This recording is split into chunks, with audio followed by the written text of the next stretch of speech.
Join कर लिया करूंगा। एनी हाउ, जी स्टार्ट करते हैं। तो हमने लास्ट लेक्चर में बात की थी, हमारे पास मोबाइल रिएक्ट नेटिव के बारे में बात की थी कि किस तरह हमने अपना इन्वायरमेंट सेटअप करना है, वहां पर हमने किस तरह जो है प्रोजेक्ट बनाना है। अब जो है हमारे पास लेक्चर 2 है, तो लेक्चर जी 2 में जी हम हाँ, रिएक्ट नेटिव के बारे में मज़ीद बात करेंगे। सबसे पहले जो है हम ओल्ड लेक्चर के बारे में बात करें कि लास्ट लेक्चर में हमने क्या बात की थी। तो वहाँ पर हमने जो है रिएक्ट नेटिव एक्सपो के बारे में बात की थी कि हमारे पास एक्सपो जो है वो मैनेज वर्क फ्लो होता है हमारे साथ। CLI जो है उसके हवाले से हमने बात की थी कि CLI को हम बेयर फ्लो भी कहते हैं, और CLI में हमारे पास जो है हम एंड्रॉयड और iOS के जो नेटिव डायरेक्टरीज है वहाँ पर वो बनते हैं, और उसी में जो है हमारे पास जो नेटिव फ्रेमवर्क है उसमें हम चेंजेस कर सकते हैं। तो हमारे पास रिएक्ट नेटिव की बेसिकली दो वर्जन्स थे। एक जो है हमारे पास एक्सपो था, इसको हम मैनेज वर्क फ्लो भी बोलते हैं। दूसरा हमारे पास CLI था, उसको हम बेयर वर्क फ्लो भी बोलते हैं। एनवायरनमेंट सेटअप में हमने कहा था कि हमें ज़रूरत होती है वहाँ पर नोड इंस्टॉल करने की, साथ में हमारे पास कोड एडिट करने के लिए VS कोड की ज़रूरत होती है, एंड्रॉयड स्टूडियो की ज़रूरत होती है। एंड्रॉयड स्टूडियो के ज़रिए जो है हम एंड्रॉयड के का बिल्ड भी निकालते हैं, एंड्रॉयड के लिए डिबगिंग भी करते करते हैं। साथ में उसके साथ साथ हमें एंड्रॉयड SDK की ज़रूरत होती है। एक्सकोड जो है वो हमें मैकबुक और आईफोन डेवलपमेंट के लिए उसकी ज़रूरत होती है।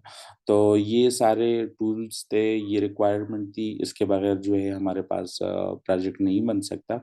फिर उसके बाद हमारे पास कमांड था कि हमने प्रोजेक्ट किस तरह बनाना है। तो प्रोजेक्ट बनाने के लिए हमारे पास कमांड था क्रिएट एक्सपो ऐप, मगर मैंने साथ में आप लोगों को कहा था कि इसके साथ आपने टेम्पलेट ब्लैंक यूज करना है, और प्रोजेक्ट करने के लिए आपको npx expo start c ये जो है ये कमांड आपने यूज करना था। ये तो रिकेप हो गया ओल्ड लेक्चर के बारे में, और अब इस लेक्चर में हम बात करेंगे अपने प्रोजेक्ट स्ट्रक्चर में के बारे में।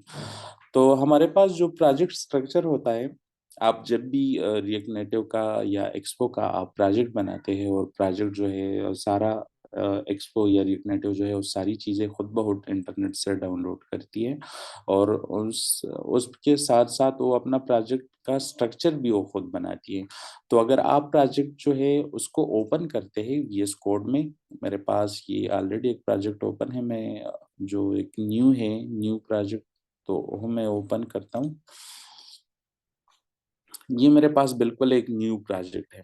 इसको अगर आप ओपन करेंगे VS कोड में, तो VS कोड के अंदर इसके साथ इसमें आपके पास जो जो फाइल्स है उन फाइल्स का आपके पास जो है क्या क्या फंक्शन है, और वो फाइल्स किस चीज़ के लिए यूज होती है। तो इस हवाले से बात करते हैं कि यहाँ पर हमारे पास जो है ये फाइल होता है पैकेज.json, index.js, app.json, इस तरह के और भी काफ़ी सारे फाइल्स होते हैं।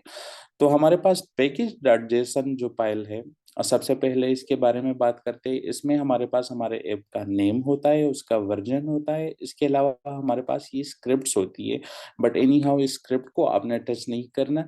इसके बाद हमारे पास डिपेंडेंसीज होती है। सबसे इंपॉर्टेंट जो है पैकेज.json फाइल में हमारे पास डिपेंडेंसीज है, और डिपेंडेंसीज से मुराद हमारे पास वो लाइब्रेरीज है जो हम अपने ऐप में ऐड करते हैं, और हम अपने प्रोजेक्ट में जिसको हम ऐड कर देते हैं, तो जितने भी हमारे पास लाइब्रेरीज होती है वो सारे डिपेंडेंसीज में आ जाती है। जैसे कि अभी हमारे पास ये प्रोजेक्ट है, तो इसमें ऑलरेडी हमने एक्सपो स्टेटस बार रिएक्ट और रिएक्ट नेटिव, ये बाय डिफॉल्ट आप कोई भी प्रोजेक्ट बनाएंगे तो उसमें आपके पास ये लाइब्रेरीज बाय डिफॉल्ट ऐड हो जाया करती है।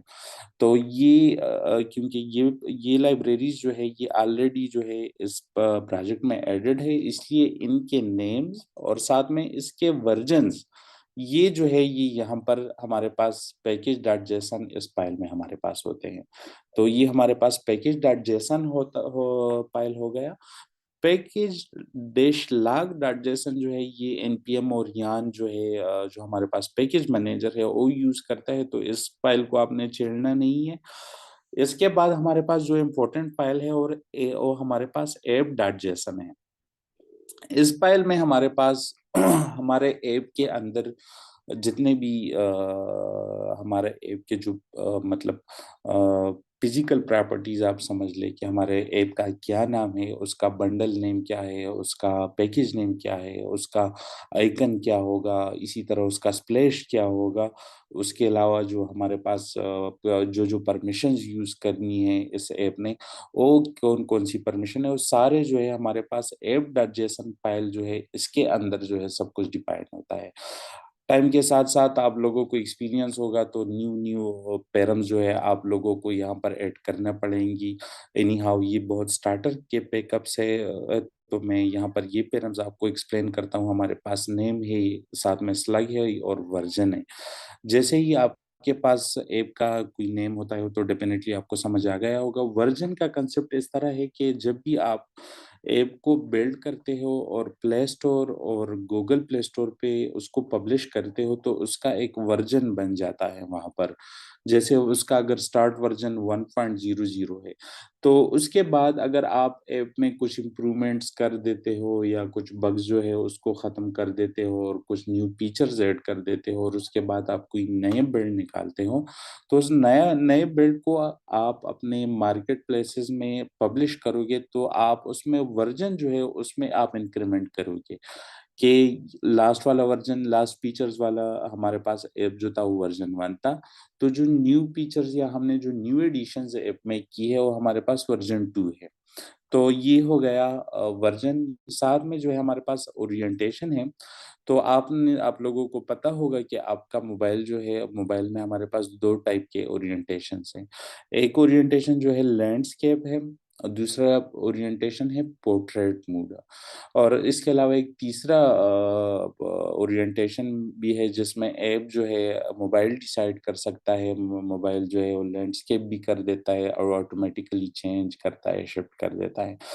तो ओरिएंटेशन में आप जो भी यूज़ करोगे, अगर आप पोर्ट्रेट यूज़ करोगे तो आपका ऐप जो है वो पोर्ट्रेट मोड में ओपन होगा। अगर आप यहाँ पर लैंडस्केप यूज़ करते हो तो आपका ऐप जो है वो लैंडस्केप मोड में यू ओपन होगा। इसके अलावा हमारे पास आइकन, ये यूज़र इंटरफेस स्टाइल वगैरह ये कुछ चीज़ें हैं। स्प्लैश है हमारे पास कि हमने स्प्लैश जो है हमारे पास वो इमेज होता है कि जैसे ही आप अपने ऐप के आइकन पे कोई क्लिक करता है, जब आपके ऐप का आइकन पे क्लिक करता है और स्टार्ट में जो स्क्रीन शो होता है, जिसमें यूज़र को हम सिर्फ़ एंगेज करते हैं, जिसमें हम लोडिंग करते हैं, तो उसको हम स्प्लैश कहते हैं। तो यहाँ से स्प्लैश की भी जो है सेटिंग हो जाती है, साथ में हमारे पास ये फिर आईओएस और एंड्रॉयड के लिए हम अलग-अलग से ये टैग दिए हुए हैं। तो आईओएस में हमारे पास बंडल आइडेंटिफायर होता है। बंडल आइडेंटिफायर जो है वो आपका ऐप मार्केट प्लेस पे यूनिकली डिफाइन करता है। जैसे अगर आईओएस का ऐप स्टोर है, उस पे आपका ऐप जो है वो पब्लिश है और उसका बंडल आइडेंटिफायर जो है calm.vivacity.tester_to-do है, तो ये सिर्फ़ और सिर्फ़ आपका ऐप जो है ये बंडल आइडेंटिफायर यूज़ करेगा, कोई और ऐप जो है ये बंडल आइडेंटिफायर यूज़ नहीं कर सकेगा। एंड्रॉयड में हमारे पास जो है वहाँ पर आइकन वगैरह की सेटिंग हो जाते हैं। तो ये सारे जो है ये ऐप डॉट जेसन फाइल जो है इसमें आ जाता है हमारे पास, इसका फंक्शन ये होता है। इसके अलावा जो है हमारे पास डायरेक्टरी में नोड अंडरस्कोर मॉड्यूल्स का एक फ़ोल्डर बनता है। नोड अंडरस्कोर मॉड्यूल्स का फ़ोल्डर जो है वो जितने भी लाइब्रेरीज़ हम इंटरनेट से डाउनलोड करते हैं और अपने प्रोजेक्ट में ऐड करते हैं, तो हमारे पास पैकेज डॉट जेसन में तो उसका नाम और साथ में जो है उसकी वर्जन नेम आ जाती है, मगर वो लाइब्रेरीज रियल में हमारे पास नोड अंडरस्कोर मॉड्यूल्स वाला जो फोल्डर है इसमें ऐड होती जाती है। इसमें काफ़ी सारे रिएक्ट नेटिव के जो बाय डिफ़ॉल्ट लाइब्रेरीज़ है वो होते हैं। इसके अलावा जो आप न्यू जो भी लाइब्रेरी जो है अपने साथ इंस्टॉल करते हो, अपने प्रोजेक्ट में ऐड करते हो, तो वो लाइब्रेरी एक्चुअली आपके पास नोड अंडरस्कोर मॉड्यूल्स वाले फ़ोल्डर में ऐड होती है।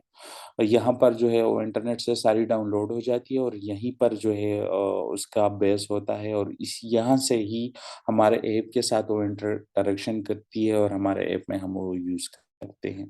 इसके अलावा हमारे पास एसेट का एक फ़ोल्डर होता है।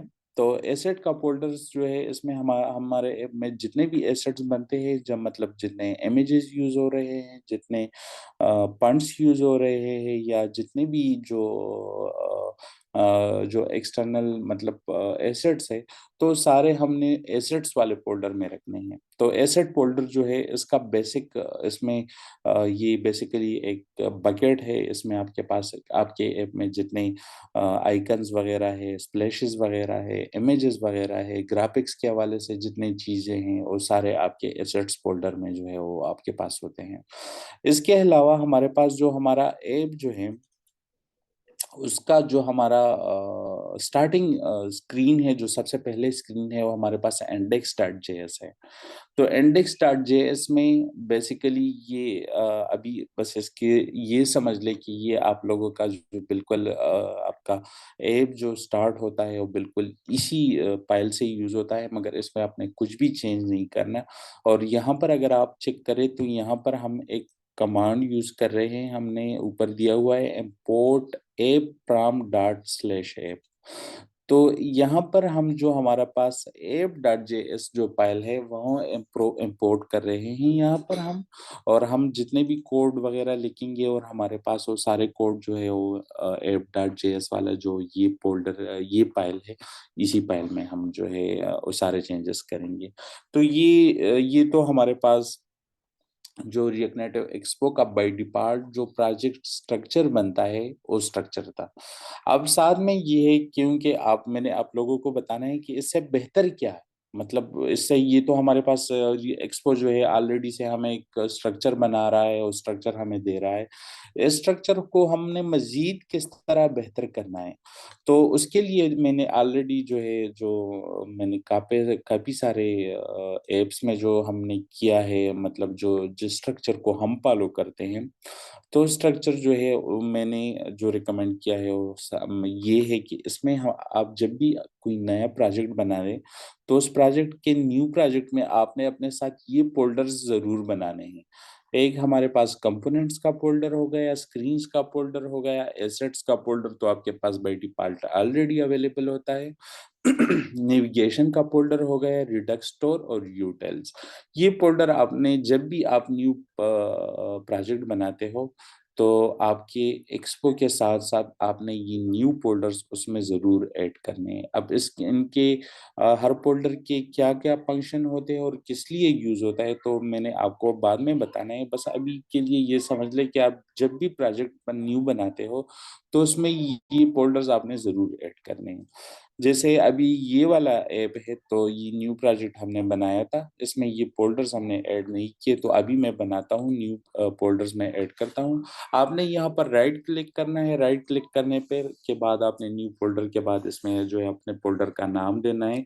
तो एक हमारे पास हो गए कंपोनेंट्स, ये फ़ोल्डर, क्योंकि रिएक्ट नेटिव में बेसिकली जो रिएक्ट नेटिव जो पैटर्न यूज़ करता है उसको कंपोनेंट बेस पैटर्न यूज़ कहते हैं। आपके पास स्क्रीन में जो भी चीज़ें होती है वो आपके पास कोई ना कोई कंपोनेंट्स है। जैसे अगर मैं अपनी स्क्रीन के बारे में बात करूँ, ये साइड वाला जो हमारे पास प्रोजेक्ट एक्सप्लोरर का जो ये विंडो है, तो ये हमारे पास रिएक्ट नेटिव में एक अलग सा कंपोनेंट है।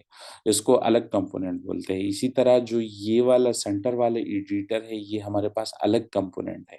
इसी तरह ये जितने आपके पास जो भी मतलब ऐप का जो भी स्क्रीन में जो भी पोर्शन हो, तो वो सब जो है अलग-अलग कंपोनेंट होते हैं और उस सब कंपोनेंट को सारे को हमने इकट्ठा करके ऐप बनाना होता है। इसी तरह हर एक कंपोनेंट जो है वो डिफरेंट होता है, उसके लिए हमारे पास डिफरेंट फाइल होता है। तो कंपोनेंट जो भी आप कंपोनेंट बनाओगे वो आपके पास कंपोनेंट के फ़ोल्डर के अंदर होगी। तो कंपोनेंट का जो हमारे पास फ़ोल्डर होता है उसका बेसिक फंक्शन ये है कि हम जितने भी कंपोनेंट्स बनाएँगे वो हम अपने कंपोनेंट्स को कंपोनेंट्स के फ़ोल्डर के अंदर सेव करेंगे। तो इस फ़ोल्डर में आपके पास कंपोनेंट्स आ गए। उसके अलावा हमारे पास एक और फ़ोल्डर हमारे पास स्क्रीन का हो गया, तो अगर आप स्क्रीन नाम देते हैं या सोर्स नाम देते हैं, सोर्स नाम भी ज़्यादा लोग यूज़ करते हैं, बट एनी हाउ मैं स्क्रीन नाम यूज़ करता हूँ। तो ये हमारे पास ये होता है कि आपके ऐप में जितने भी स्क्रीन्स होते हैं वो स्क्रीन्स आपके पास वो स्क्रीन इस फोल्डर में बनेंगी। इसमें हर स्क्रीन के लिए अलग फाइल होगा। जिस तरह अगर आप लेट सपोज आपके मोबाइल में एक स्क्रीन है, उसको आप स्क्रीन 1 का नाम देते हैं, तो उसके लिए यहाँ पर स्क्रीन में आपके पास अलग सा फाइल होगा। स्क्रीन 2 होगा, उसके लिए आपके पास यहाँ पर अलग JS का फाइल होगा। इसी तरह स्क्रीन 3 के लिए आपके पास अलग फाइल नेम होगा। तो स्क्रीन का फोल्डर जो है उसमें आपके पास स्क्रीन्स आ जाती है। कंपोनेंट्स के फोल्डर में आपके पास कंपोनेंट्स आ जाते हैं। स्क्रीन्स और कंपोनेंट्स के अलावा आपके पास नेविगेशन का एक फोल्डर होना चाहिए।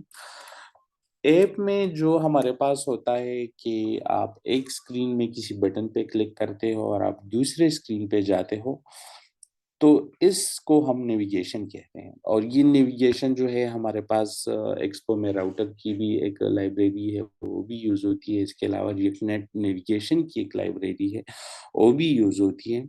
और इसके लिए हम अलग मतलब जो है हमारे पास अलग फाइल बनाते हैं।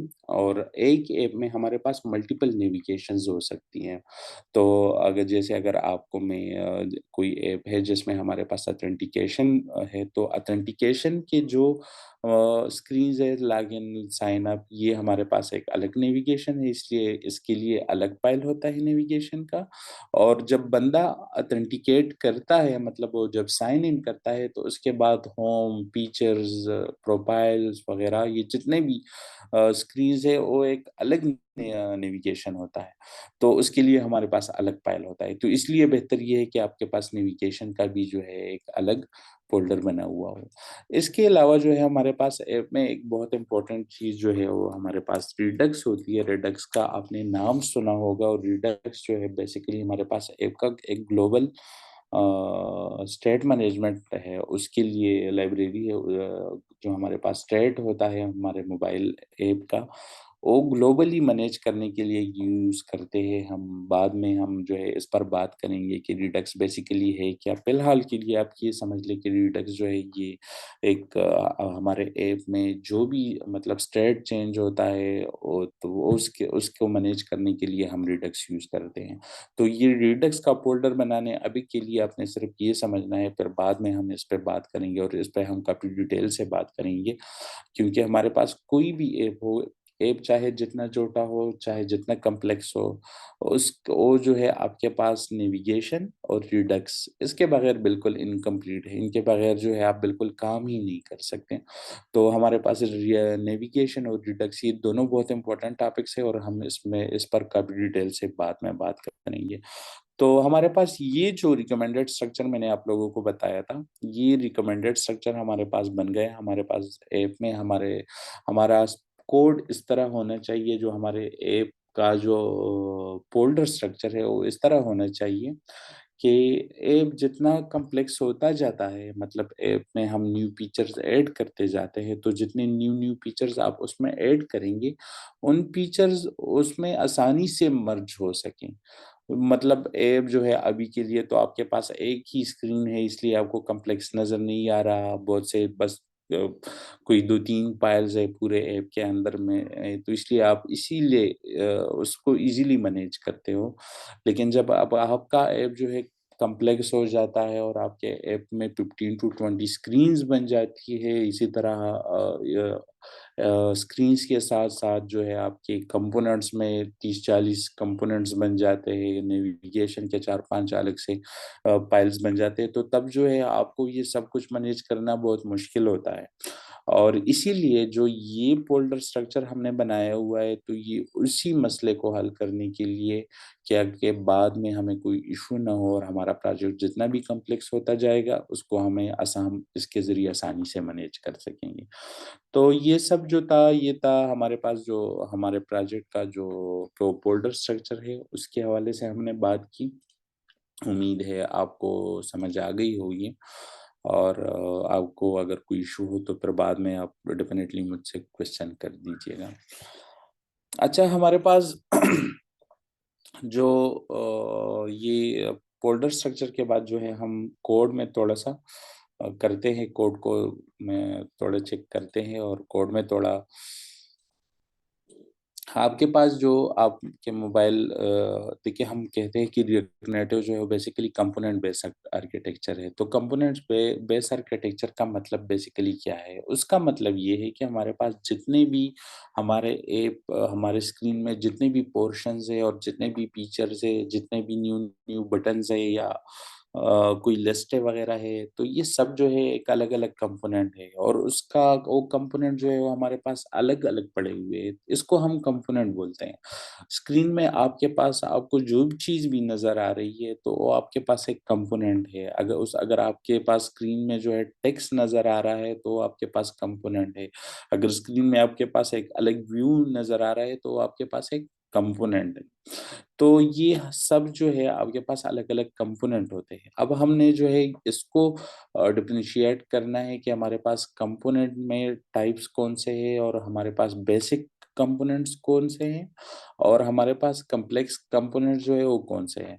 तो सबसे पहले आपने समझना है कोर कंपोनेंट्स को, क्योंकि कोर कंपोनेंट जो हमारे पास होते हैं, ये हमारे पास बेसिक कंपोनेंट्स होते हैं और इनको आपको समझ आ गया होगा कि ये इसका नाम जो है कोर भी इसीलिए है कि ये सबसे इम्पोर्टेंट कंपोनेंट्स है।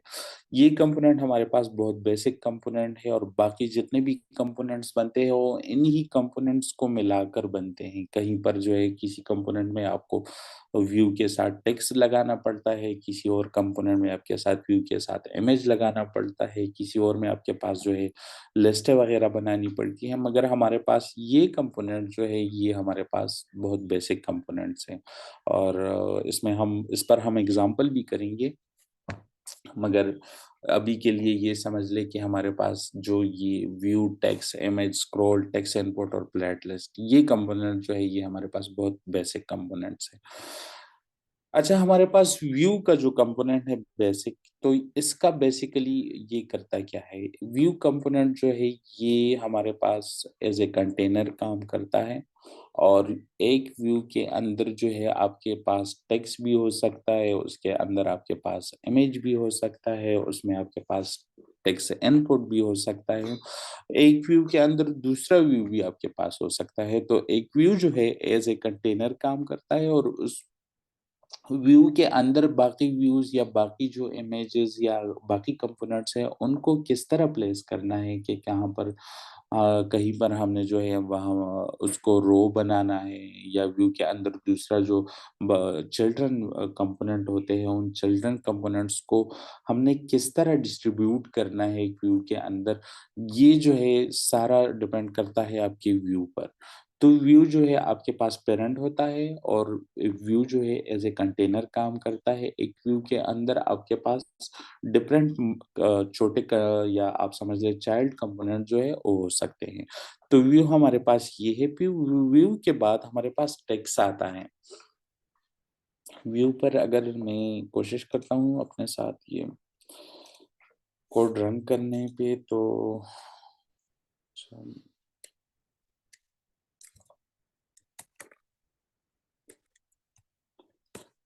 मैं अपने साथ ये कोड रन करता हूँ तो उसमें ये है कि हमारे पास ऑलरेडी एग्जांपल जो है वो भी आपके पास हो जाएँगे ना।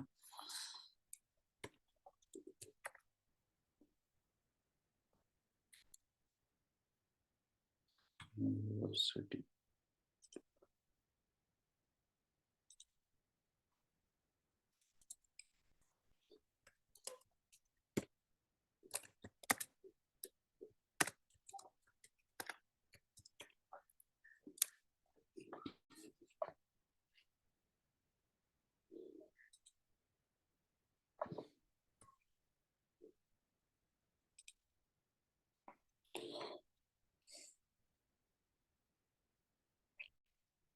अच्छा हमारे पास जो है एक और कांसेप्ट होता है एनी हाउ उस पे हम बाद में बात करेंगे। अभी के लिए बस सिर्फ़ आप लोगों ने उसको समझना है कि हमारे पास ये कोई स्क्रीन हमारे पास प्लेक्स होता है, तो अगर प्लेक्स के बारे में आप लोगों ने कुछ सुना होगा तो आपके लिए ये बहुत आसान हो जाएगा, अदरवाइज़ फिर आपको जो है प्लेक्स जो है उसकी कंसेप्ट पे आपको टाइम लगाना पड़ेगा और उसको आपने याद करना होगा। बट एनी हाउ उस पर बाद में बात करते हैं मेरे ख्याल में। अभी के लिए वो आप लोगों के लिए वो बहुत कम्प्लेक्स हो जाएगा अभी के लिए। अच्छा, तो हमारे पास जो है ये एक बहुत,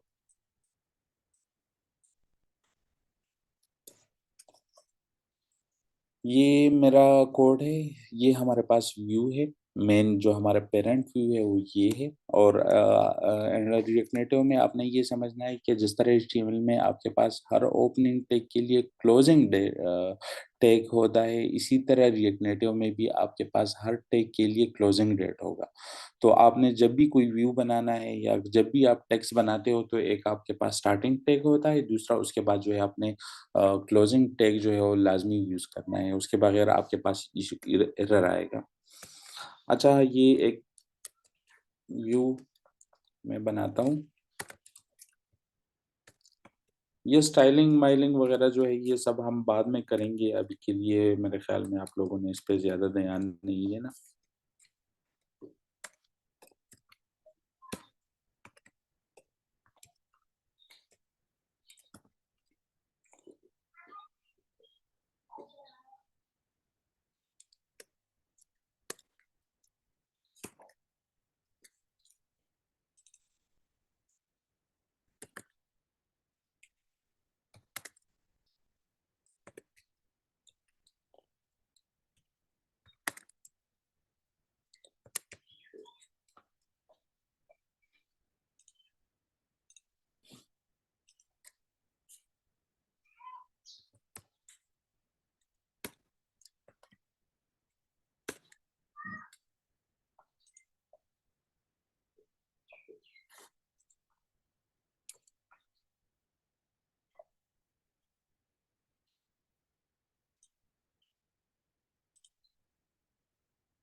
अच्छा, ये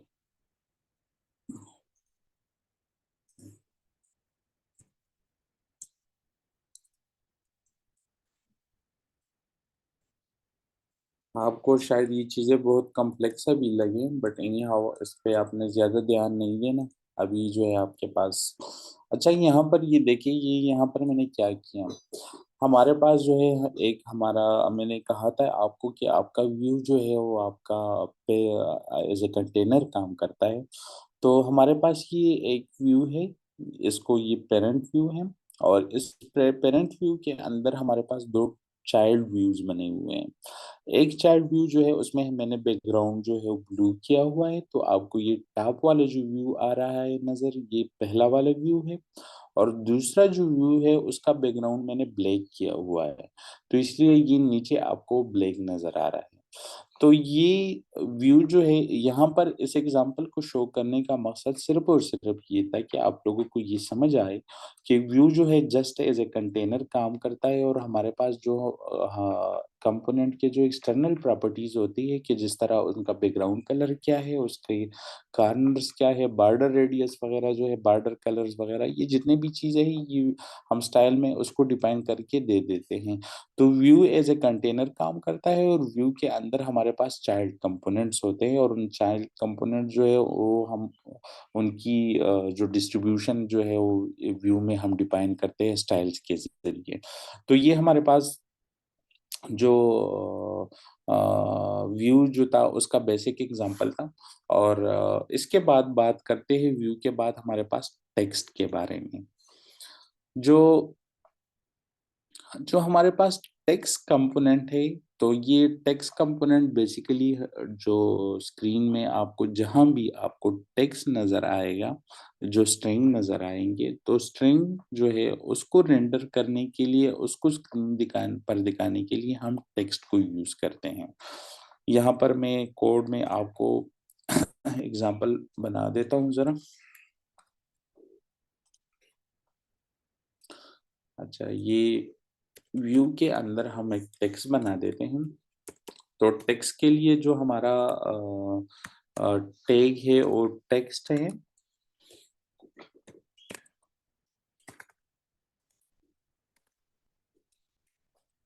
और जो भी आपने जिस स्ट्रिंग को भी, जितने भी स्ट्रिंग जो है उसको आपने अगर रेंडर करना है तो उन सारे टेक्स्ट को आपने इन दोनों टेक्स्ट के बीच में जो है राइट करना है।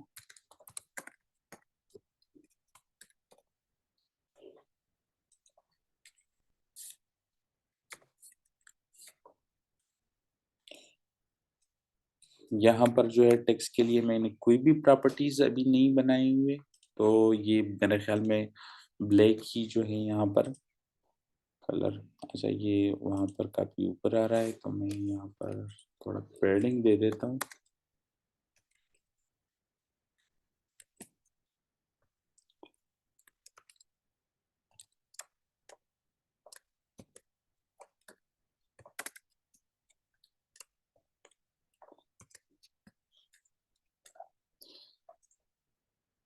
जी, तो यहाँ पर जो है hello world this is university, वो हमने वहाँ पर जो है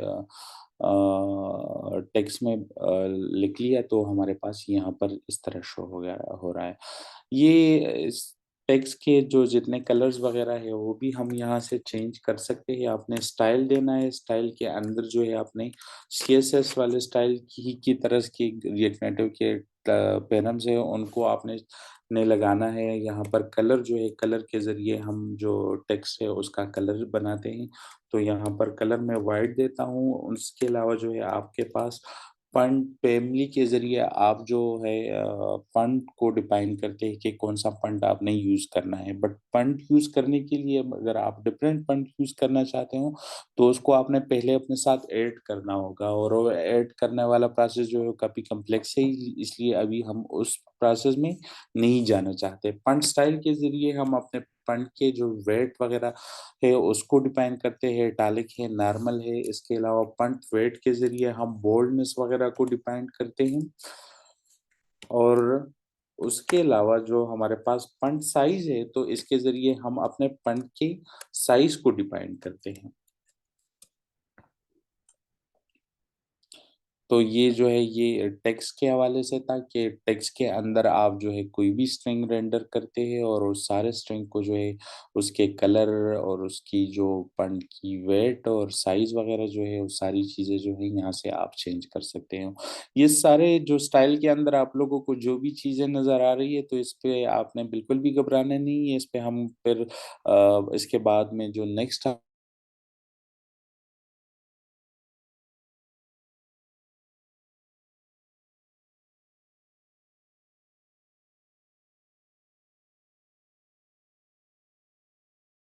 पर ज्यादा ध्यान आपने अभी नहीं देना। तो ये हमारे पास टेक्स्ट कंपोनेंट हो गया। टेक्स्ट कंपोनेंट के अलावा जो है हमारे पास दूसरा कंपोनेंट इम्पोर्टेंट जो है वो इमेज है। इमेज आपके पास स्क्रीन में जो भी इमेजेस शो होते हैं आपके पास वो इमेज के जरिए शो होता है। तो इमेज जो है वो हमारे पास बहुत बेसिक कंपोनेंट है, और इमेज के जरिए जो है हम अपने स्क्रीन में इमेजेस शो करवाते हैं। और मेरे ख्याल में अगर हम मजीद जाएंगे इमेज और स्क्रॉल व्यू टेक्स्ट इनपुट पर तो फिर बहुत ज़्यादा हो जाएगा। अभी के लिए ये दो कंपोनेंट्स, तीन जो जिस पर हमने बात की, व्यू और टेक्स्ट वगैरह, इस पे आप लोग थोड़ा प्रैक्टिस कर ले, क्योंकि ऑलरेडी स्टूडेंट्स ने पिछले वाला टास्क भी मेरे ख्याल में नहीं किया हुआ। तो हम ये बाकी कंपोनेंट जो है इस पर नेक्स्ट सेशन में हम बात कर लेंगे। तो ये सारा हमारे पास ये सेशन था, सेकंड लेक्चर था। सेकंड लेक्चर में हमने बात की कि हमारा जो हमारे पास जो कंपोनेंट्स है, कंपोनेंट्स क्या होते हैं, कंपोनेंट्स के अलावा हमारे पास कोर कंपोनेंट्स क्या होते हैं, उसके अलावा जो हमारे पास जो प्रोजेक्ट स्ट्रक्चर है तो हमारे पास क्या होता है, उसको आपने किस तरह बनाना है और उसको आपने किस तरह हैंडल करना है। तो अगर आप लोगों का कोई क्वेश्चन हो तो डेफिनेटली आप मुझसे पूछ सकते हैं।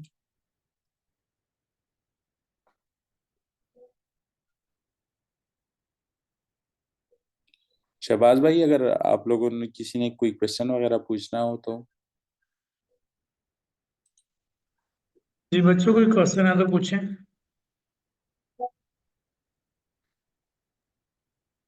हमारे कल वाले जो लेक्चर है उसमें काफ़ी ज़्यादा इश्यूज़ हैं, वो हमने आपके साथ शेयर भी किए हैं। उनका थोड़ा-सा सॉल्यूशन हमें बता दें प्लीज़। जी। अब का मुझे वो इश्यूज़ आपको जो-जो भी देखिए इश्यूज़ आ रहे हैं तो काइंडली जो हमने स्लैक पे जो ग्रुप बनाया हुआ है क्योंकि अक्सर इश्यूज़ इस तरह होते हैं कि वो अक्सर थोड़े